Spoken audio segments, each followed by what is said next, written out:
প্রবল বৃষ্টিতে মাটির বাড়ির দেওয়ালে ধসে আতঙ্ক, অল্পের জন্য প্রাণে বাঁচল পরিবার। পশ্চিম মেদিনীপুর জেলা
খানের report, crime press Bengal news. তো কখন হয়েছিল এটা? নটার পর আমরা খেতে বসেছি।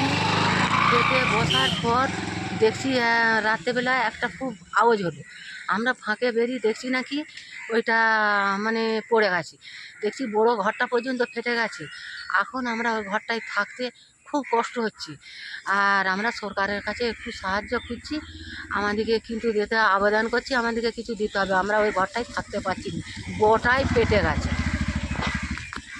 এইখানে কি আপনারা থাকতেন রাত্রে? হ্যাঁ, আমরা রাতে দিনে এখানেই যাচ্ছি, এখনও এখানেই রয়েছি। কোথায় থাকবো? বড় ঘর ফেটে গেছে, এত বড় ফ্যামিলি, কোথাকে আমরা যাব? এই মাটির ঘরটায় সবাই থাকেন? হ্যাঁ, মাটির ঘরটা সবাই থাকে। আমরা এইটাই একটু সরকারের কাছে আবেদন করছি, আমাদেরকে সাহায্য করতেই হবে, না করলে আমরা সংসার কোথা দিয়ে যাব? এই বড় ঘর ফেটে গেছে, একবারে ভিতরে পর্যন্ত পানি ঢুকে গেছে।